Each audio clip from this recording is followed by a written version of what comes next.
El retrato oval. Edgar Allan Poe. El castillo en el cual mi ayudante se había empeñado en ingresar si fuese necesario a viva fuerza, antes que permitirme pasar la noche a raso, encontrándome herido de gravedad, era una de esas enormes edificaciones en las que se mezcla la lobreguez con la grandeza, que durante tanto tiempo han alzado su frente ceñuda por entre los Apeninos, no menos en la realidad que en las novelas de la señora Radcliffe. Según todos los indicios, había sido abandonado precipitadamente en época muy cercana. Preferimos instalarnos en una de las habitaciones más pequeñas y de mobiliario menos suntuoso. Estaba situada en un apartado torreón del castillo. Su ornamentación era rica, pero ya se encontraba baja y vetusta. Sus muros mostraban tapices colgados y adornadas con varios trofeos heráldicos de múltiples formas, junto con inaudita cantidad de pinturas modernas de mucha elegancia, en marcos de rico arabesco de oro. Para aquellas pinturas que pendían de los muros, no solo en sus principales superficies, sino hasta en los muchos rincones de la extravagante arquitectura del castillo, hacía necesarios.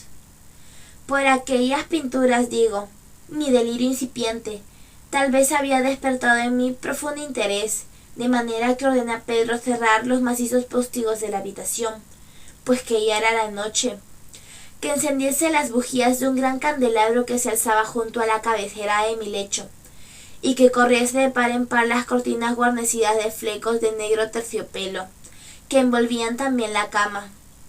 Ordené que se hiciera todo aquello, para poder entregarme, si no al sueño, a lo menos alternativamente, a la contemplación de aquellos cuadros, y a la muy atenta lectura de un pequeño volumen que habíamos encontrado sobre la almohada, y que contenía la crítica y la descripción de ellos. Largamente leí, y devotamente contemplé. Veloz y magníficamente transcurrieron las horas, y llegó plena la medianoche.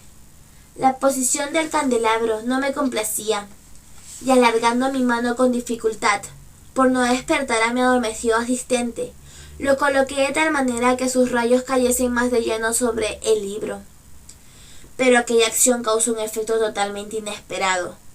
Los rayos de las numerosas bujías, habían muchas en verdad, caían ahora en el interior de un nicho de la habitación, el cual hasta ese momento había permanecido en profunda oscuridad a causa de uno de los postes de la cama, y por ello pude ver vivamente iluminado un retrato que hasta ese instante había pasado completamente inadvertido. Era el retrato de una niña que apenas comenzaba a ser mujer. Miré precipitadamente aquella pintura y acto seguido cerré los ojos. ¿Por qué hice aquello? ¿No fue claro al primer momento para mi propia percepción?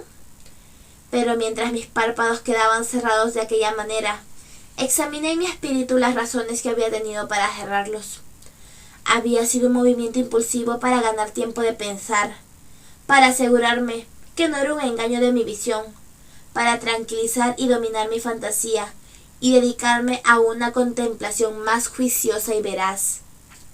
Luego de muy pocos momentos, miré otra vez fijamente a la pintura. Lo que yo entonces veía con certeza no podía ni quería ponerlo en duda, porque el primer resplandor de las bujías sobre la tela había parecido disipar el soñoliento sopor que se estaba apoderando de mis sentidos y volverme con sobresalto a la vida despierta. El retrato, ya está dicho, era el de una muchacha. Se limitaba a la cabeza y hombros y estaba hecho al modo que técnicamente suele llamarse de viñeta. Tenía mucho del estilo de las cabezas favoritas de Sully. Los brazos, el pecho y hasta los contornos de los radiosos cabellos se fundían imperceptiblemente en la imprecisa pero profunda sombra que formaba el fondo de aquel conjunto. El marco era oval, dorado, ricamente y afligramado en arabesco. Como pieza de arte, nada podía ser más admirable que aquella pintura por sí misma. Pero no era sin duda la hechura de la obra ni la inmortal belleza de aquel semblante lo que tan inesperadamente y con tal vehemencia entonces me había conmovido, y mucho menos podía haber sido que mi fantasía, sacudida de toda su casi adormecimiento, hubiera confundido aquella cabeza con la de una persona viva. Comprendía al punto que las peculiaridades del dibujo, del aviñetado y del enmarcado hubieran instantáneamente disipado semejante idea. Me hubieran evitado hasta de una momentánea distracción.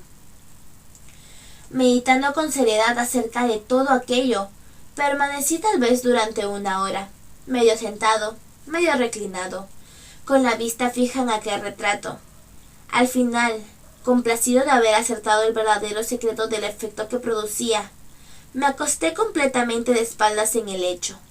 Había encontrado que el embrujo de aquella pintura consistía en una absoluta semejanza con la vida en su expresión, que primero me sobrecogió y finalmente me desconcentró, me avasalló y me anonadó. Con profundo y reverente temor volví a colocar el candelabro en su posición primera. Una vez oculta de mi vista la causa de mi profunda agitación, escudriñé con ansiedad el volumen que trataba de aquellas pinturas y de sus historias.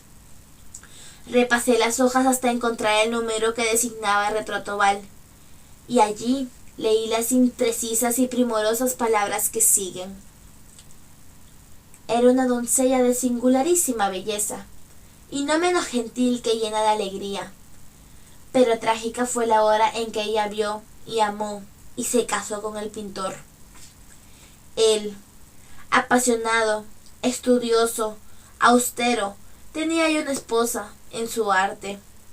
Ella, una doncella de peculiarísima hermosura y amabilidad, plena de alegría, toda luz y sonrisas, y juguetona como un cervatillo, amante y cariñosa para todas las cosas de este mundo, solo detestaba el arte, que era su rival. Solo temía a la paleta y a los pinceles, y otros fastidiosos instrumentos que la privaban de la presencia de su amado.